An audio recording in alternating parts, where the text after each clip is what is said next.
Today on the show, I am joined by the fabulous Ted Smith. He's a relationship and personal coach and author of Healthy Me, Happy We. So hello there, Ted. Hi, Shelley. Great to be here. Bless you. I'm so glad you're here because your story, I don't think is spoken about enough. So thank you for being here. Sorry you've had to be here through the story that you've been on, but please start to share where you've been. Yeah. So I was in a 15-year abusive relationship with an alcoholic narcissist.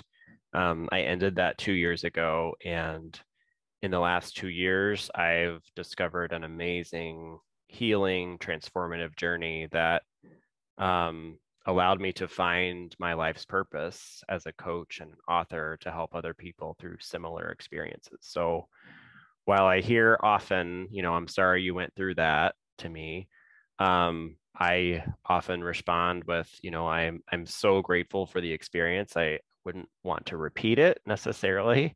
But at the same time, I wouldn't go back and change a thing because every minute of those 15 years allowed me to experience the opposite of what I'm experiencing now, which is immense joy and satisfaction and love beyond my wildest dreams.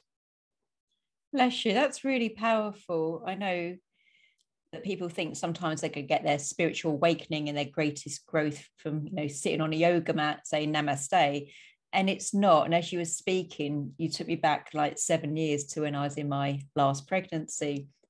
And it nearly broke me, Ted. And I'm really honest about that. But would I change it? And it's like, no, because my life now, it's a real wake up call for me and showed me just how strong and capable I am. So, Yeah, yeah, beautiful. yeah. So you were in it for 15 years. So what age were you when it started and finished this relationship? I was 17. So, yeah, where to start, right? I grew up in a small town in Southern Illinois and in the 90s. And growing up, I didn't even know gay was a thing. It took, the bullies in school to, tease me for being gay for me to even start to hear what that term was. And I always knew I was different, but I never knew why. I actually dated a girl for 4 years in high school and it was a very confusing time because I wanted to be with her and I felt attracted to her, but I also had this obviously very competing desire over here that was very much in the forefront of my mind. And it created a lot of shame and guilt and self-loathing of myself that developed a really strong abuse pattern of myself. And that's ultimately what attracted this relationship with someone who treated me exactly like I treated myself. So we got together when I was 17. He was a few years older. And at the start, it was wonderful. I was so excited. After I ended the relationship with the girl, at 17 years old, which I kind of chuckle at this, but I thought I would be alone forever. I didn't think I would ever find a man that I could share my life with, that I would ever be happy. I was convinced that I would be alone forever. And so when I found him just 3 months later, I, couldn't believe it. And it swept me off my feet and we had such a great connection. Um, but it wasn't long before the abuse started. And looking back on it now, I can see those red flags at the beginning, but as a 17-year-old, I didn't know any better.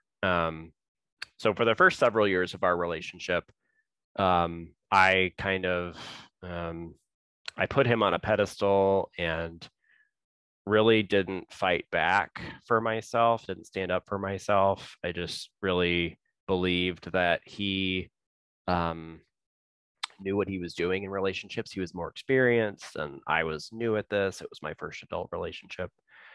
And so there wasn't a lot of fighting because I really just apologized for anything I did wrong. And we swept it under the rug and moved on. And then a few years in, I finally started to stand up for myself. And that's when things got more explosive because he didn't like, being told he was wrong, or was not able to accept any criticism. Nothing was ever his fault. The other dynamic was that, at the beginning of our relationship, I believed that I couldn't live without him.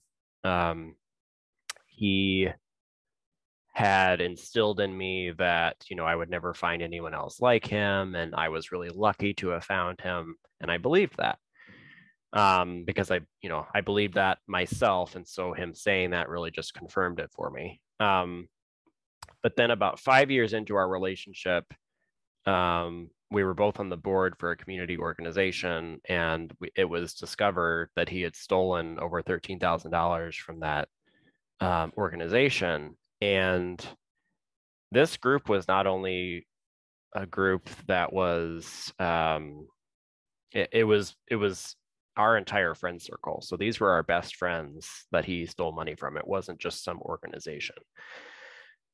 And what I found through that experience was the dynamic shifted in that it wasn't that I couldn't live without him. It was that he couldn't live without me, because if I abandoned him, he really would have no one. It was because I stayed in the relationship with him that he even kept friends in the mix, because they were all obviously very upset with him and felt very betrayed.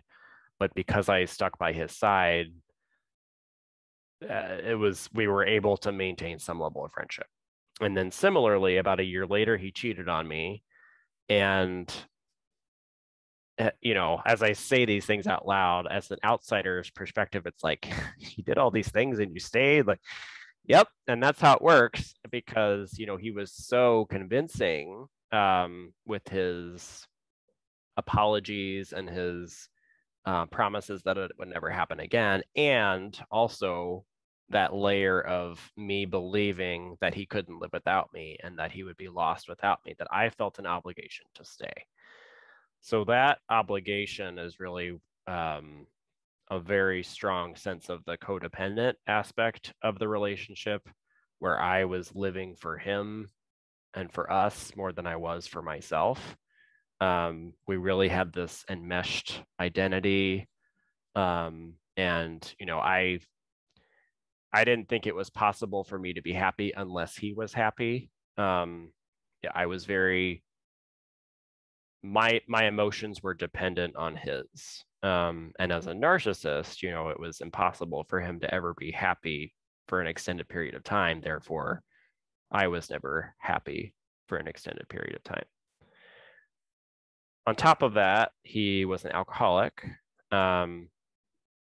His drinking, he had always been a regular drinker throughout the life of our relationship, but it got heavier and heavier because he had his own depression and anxiety issues. One of the common characteristics of a narcissist, which may sound counterintuitive, is that they really hate themselves. And it might sound counterintuitive because they project this sense of amazing self-worth and just obsession with themselves. But there's a big difference between self-love and self-obsession. He really was the center of his universe, and everything revolved around him. So because he was so unhappy with himself, he self-medicated with alcohol. And he had some really significant health issues that revolved around seizures. My understanding is it's pretty rare for seizures to result from alcoholism. But his case was so severe that that's what he was experiencing. And he had a few grand mal seizures about 5-6 years into our relationship. And then over the course of the last decade of our relationship, had a lot of similar and related health issues. So it got to the point towards the end of our relationship where almost on a nightly basis, he'd have any combination of dizziness, weakness, memory loss, nausea, headaches, body aches, total confusion. I mean, there were times when he didn't even realize what year it was. And I would notice that the more he drank, the worse his symptoms were. But at the same time, I didn't realize he was an alcoholic. So again, like hindsight is 2020. I think it was more that I didn't want to admit that of my partner. It was a lot to come to grips with. It was a very much a strong denial from me, to realize, the reality of my situation. And, I every once in a while, when I would feel safe enough to confront him about the alcohol use, which wasn't common because any potential conflict or disagreement always really resulted in a fight, and it could be explosive and just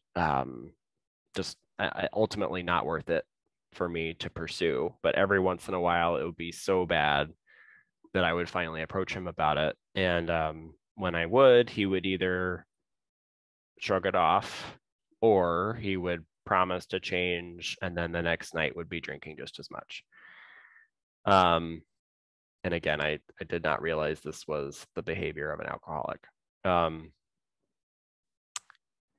So all of that kind of escalated into what I experienced at rock bottom, which was his dependence on alcohol had gotten so severe that his body couldn't go 8 hours without it.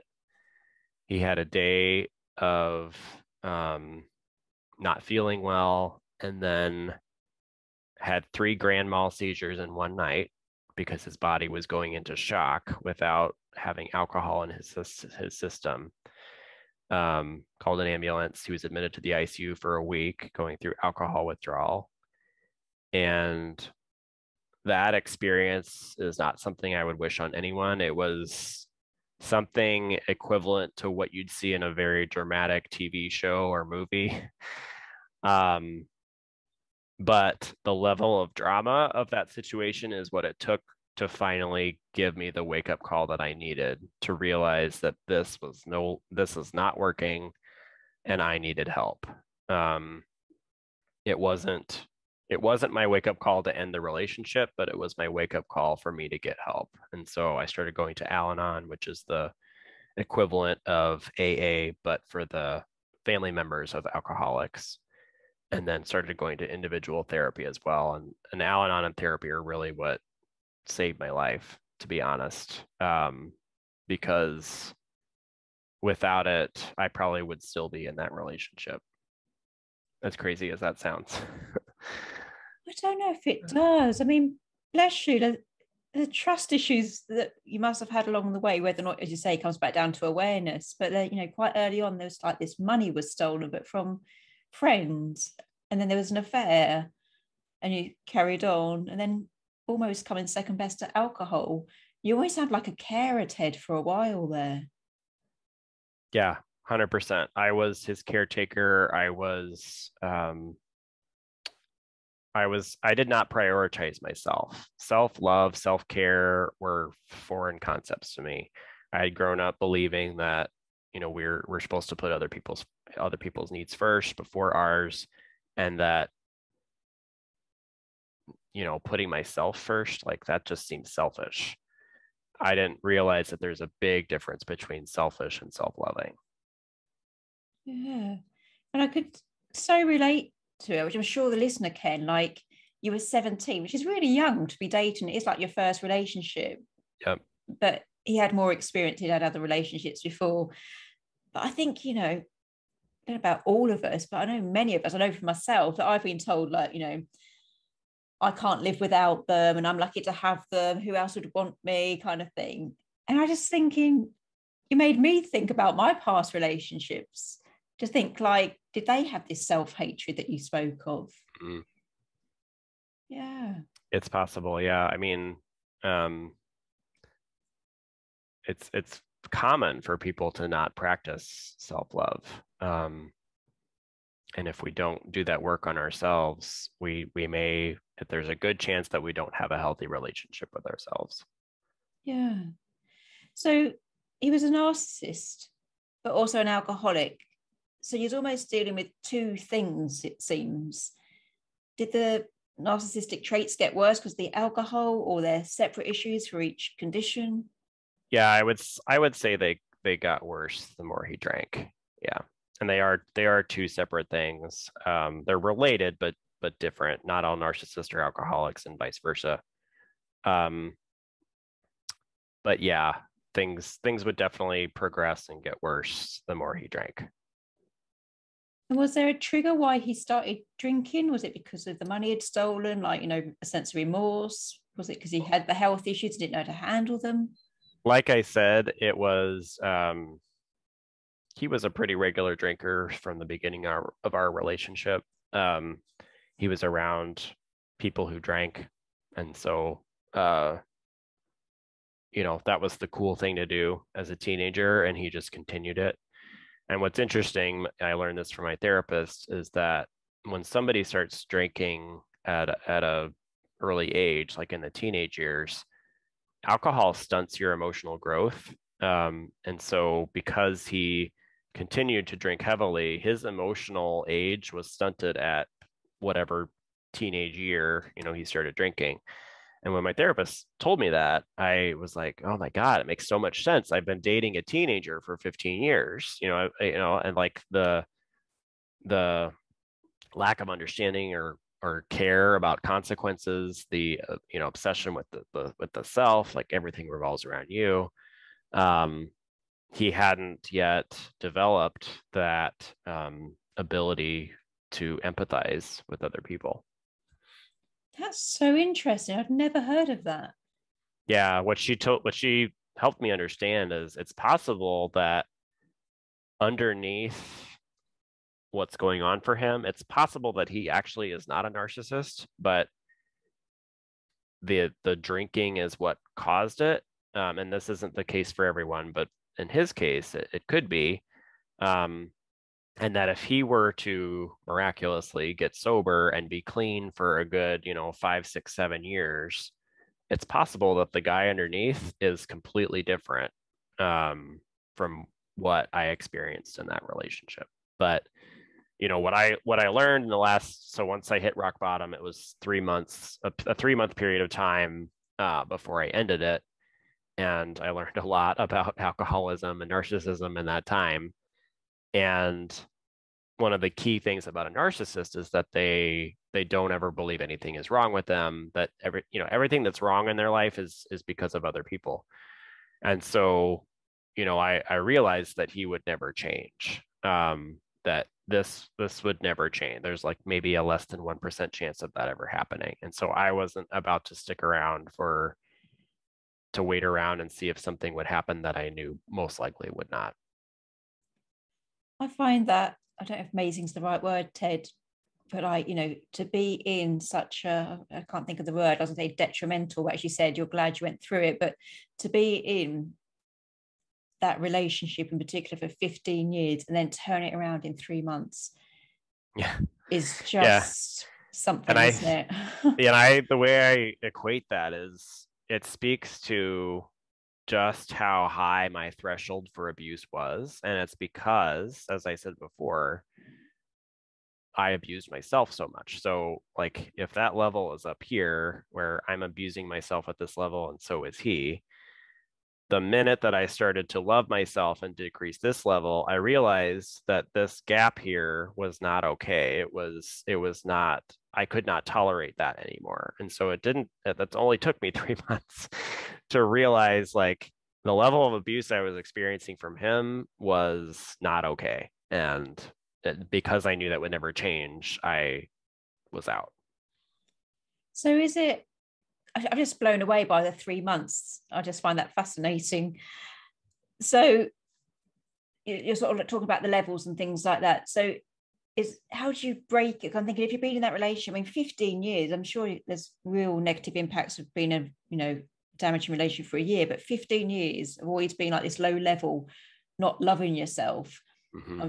Sadly, I should imagine some people don't get that insight and will remain there. But how did you do it? How did you flip that level of abusing yourself, not loving yourself, and then flipping it round in 3 months? Yeah, I really attribute it to that dramatic, explosive rock bottom. you know, it, as horrific as it was, it is the wake up call that I needed. And what it really did, and it wasn't just a single, I mean, the night of the seizures was traumatic, but that week in the ICU, for any listeners, I don't know if anybody's experienced somebody going through alcohol withdrawal, but it was unlike anything I'd ever seen. He was out of his mind, basically, and it traumatized the hell out of me. But it that experience was really what I needed to be like, okay, I've been doing this for 15 years and I have felt like I'm kind of helping him and playing nurse and like getting, at least keeping him alive. And like, we have good times and we have bad times, but it's good enough for me. It's like, no, this is not working. And it's only going to keep getting worse if you stay. So it's time to get into therapy and start getting support. That was what the message I got in that experience. And it was the lowest point I had ever gone through. But without it, I wouldn't be where I am today. And I believe that, the drama of it all is what started my fast transformation. Before we started recording, you commented on how 2 years is such a short time, and you wondered if things were still raw for me, and they're really not. And it's because I've been doing so much work on myself through therapy and with coaching that at the same time, that my life is completely unrecognizable to what it used to be. And I'm now in a place where I have loved and nurtured and taken care of myself enough that I can also start helping other people through my book and through coaching and all of that. But it's been a fast 2 years of healing and transformation. And I'm grateful for that. I find it, I do, I just think it, like, this self-empowerment has just blown me away. It really has. So you credit it because this kind of wake up call, watching him go through it in ICU, after everything you'd been subjected to, like the affair, the abuse, the alcohol and stuff. It was seeing him withdraw from alcohol was actually a wake up call, which was happening to him. Yeah. So you went into therapy and coaching. So just tell me, because I know they're sort of used interchangeably, but what's the difference between what therapy offers you and what coaching does? Yeah. There is overlap between the two, but the way my experience in the two realms has been is that therapy really helps heal things from the past, heal the trauma, and get deep into why we attracted things in the first place. So there's a lot of things from my childhood. I had a great childhood, but we all experience traumatic events as kids. It's impossible not to experience that. I had very loving parents and a great family, and still do. But there were certain events that led me to a place of, as an example, developing perfectionism as a way to get love and attention. And that perfectionism is really what started the abuse pattern of myself. If I didn't get an A or an A plus on a test or an assignment, what followed was not pretty in my own head. And it had nothing to, like, my parents were very supportive and loving, and they didn't have any expectations of what I got, but I had learned at an early age that those expectations were, I put those on myself. And so my point is, therapy will help you unearth a lot of the stuff from the past and kind of clear that gunk out.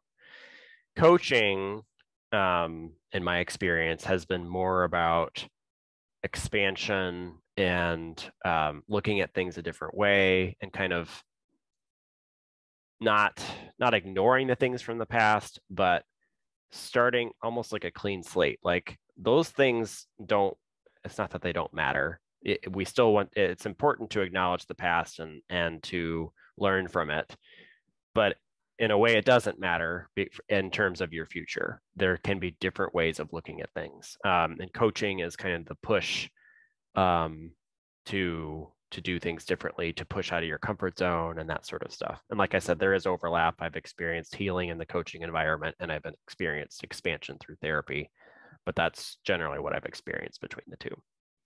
Thank you for that. So I'm just always going to remember you, Ted, as this like amazing 3-month turnaround. I think you might be my new superhero.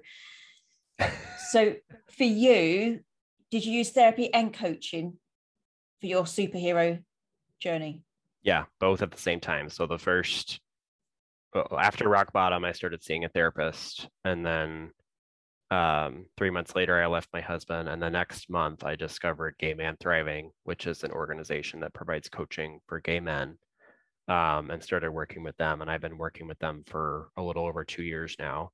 And I've actually started to work with them as a coach, not just a client, but as a coach, and also coaching people one-on-one, not just gay men, but others as well.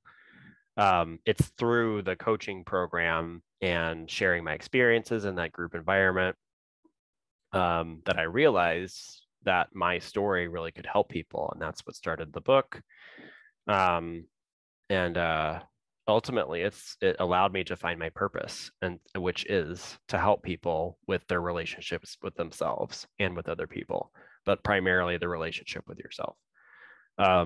So for that, I am so grateful for the 15 years and the rock bottom and all the pain and anguish and all the crap that I experienced in that, because it allowed me to now experience what I have now, which is a very healthy, strong relationship with myself, as well as the ability to help other people.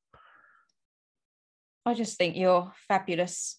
I truly do. And, there's probably amazing coaches out there that have done all the courses and things like that. But I think there's something truly powerful when you're, not just talking the talk, but you've walked the walk as well.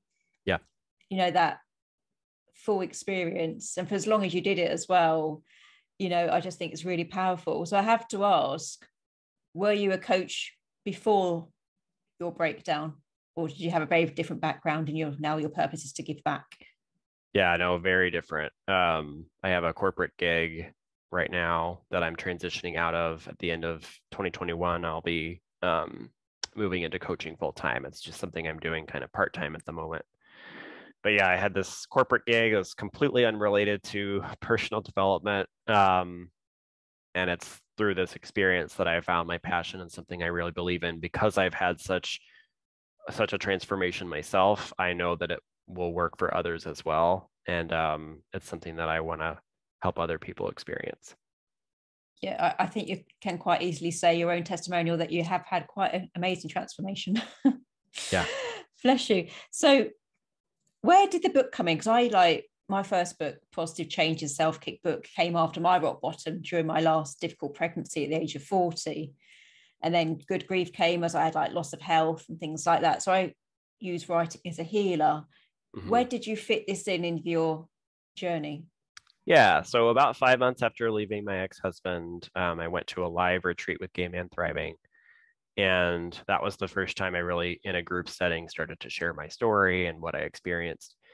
And I lost track of the number of guys who came up to me on breaks and thanked me for sharing and saying how helpful it was. And one comment really stuck out to me, which was, I never really experienced an abusive relationship, but what I got from your story is that it's never too late for me to choose happiness for myself.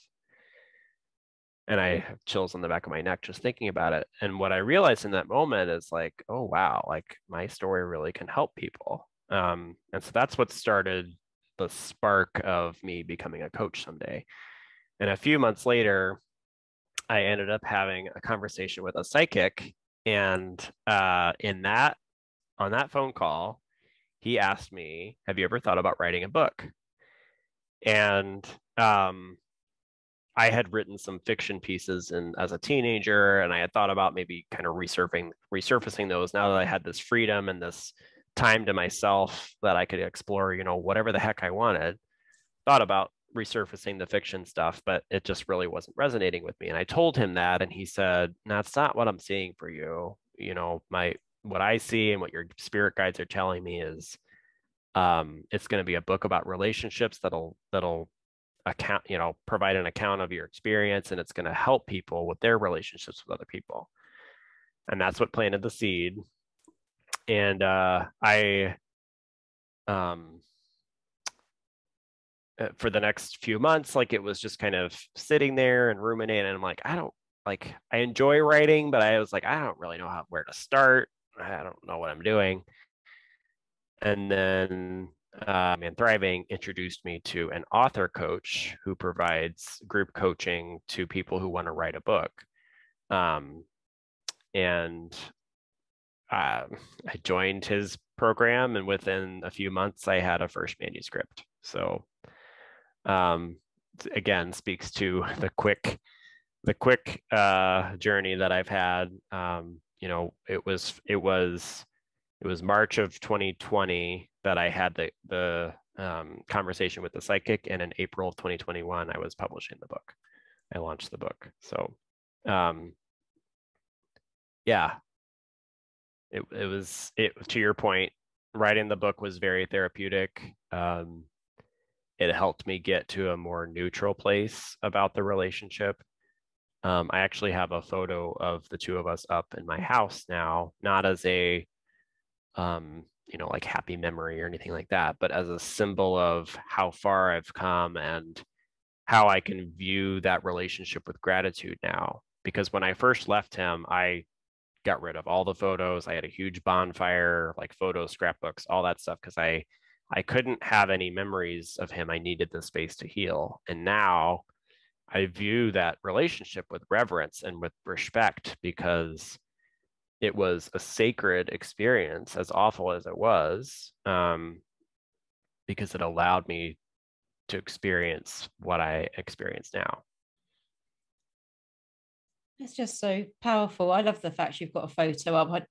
I just thought what you said, it's like, it's going to be a reminder of you. I think we do forget how far we come, how strong we are, the lessons we've learned. A lot of people just go, oh, this happened to me. But there's a chapter in my first book called From Mess to Message.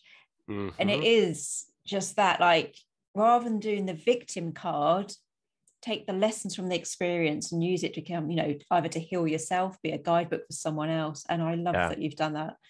Yeah, just powerful stuff. I also got goosebumps when you're saying, when you was on, people talking about the book, and they said, I haven't had an abusive relationship, but it's about, just aiming for more for yourself, really. And I absolutely love that. So, if people are in a relationship, it might not be abusive, but they've got a niggle that are worth more than this, or they are in a narcissistic relationship, what one positive change would you say they could make today? It's really important to love yourself. And so whatever that is, if that's self-care in the form of meditation, exercising, taking a nap, literally the simplest things can be game changers when you're unhappy and in a relationship that's challenging. And another form of self-love is self-awareness. So starting to watch how you talk to yourself. I think a lot of people don't realize how abusive we are to ourselves, how impatient and unkind and dismissive we are to ourselves. The question I often ask is, would you talk to your best friend the way you talk to yourself? And that's an important question to answer. Yeah. Have you ever used mirror work anywhere in your journey? Yeah, I have, and I love it. There's different forms of it, and it can be really, really empowering and healing, and a way to connect with yourself. Yeah, I thought so, because that's all about like look in the mirror, and I run a coaching program, and I said, like, every day look in the mirror and say, I love you. And they're like, Shelley, I can't. So they just start by saying, like, hello, or I could learn to like you, Yep. kind of meeting yourself where you're at the start of that journey of self-awareness. Yeah. When I do it takes on different forms each time, but it's a lot of, I love you, I see you, I appreciate you. I listen to you, I will prioritize you. And then a lot of like, you are powerful, you are strong, you are brilliant, you are, all those good things. And really it becomes fun after a while. Like even for me, it seemed like cheesy and weird and uncomfortable. But it really does help develop that strong relationship with yourself that you want to have. And when you have a strong relationship with yourself, your relationships with other people will improve as well. Yeah, I've said on so many of these shows, like the number one relationship you have in life has to be with yourself, because it's only one from your first breath to your last. So make yourself priority. So yeah, I absolutely agree. In your book, Healthy Me, Happy We, has that got tools in there that can help the listener? Or is it just your story? Yep. There's towards the middle of the book, there's some like journaling prompts that I gave. And then there's also some tips towards the back about meditation. That's been a big thing for me. With a mind that tends to overthink a lot, and just a lot of mind chatter happening up here. I like to joke that there's a whole village of voices up here talking. Meditation is really a great practice for being present and just being with yourself, and just the thoughts still come, but to allow them to just come without judgment and just pass away without attaching to them or focusing on them for hours or whatever. Meditation has been a big thing for me too. But yeah, there are practical tips as well as conceptual education, as well as my own personal story in the book.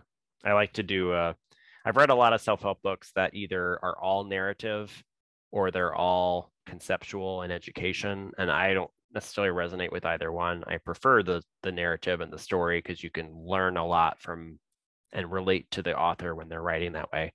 But I did a mesh of the two because I see value in both. Fabulous. And where can people find your book? It's on Amazon. So Healthy Me, Happy We, Transforming Relationships with Yourself and Others. The audiobook is supposed to be coming out in October, and the printed version is available, hardback, paperback, and there's a Kindle version as well. Fabulous. Ted Smith, it's no secret, I think you're absolutely amazing and you're my new superhero. So thank you for joining us on the show today. Thank you, Shelley. It's great to be here.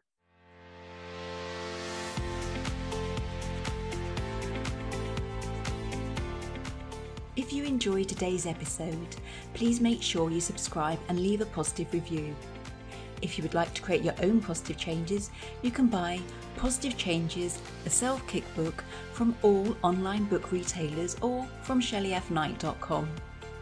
If you need a dollop of positivity until the next episode, come like and follow us over on Facebook at Shelley F Knight, Life Goes On. As always, I've been Shelley F Knight and you've been amazing.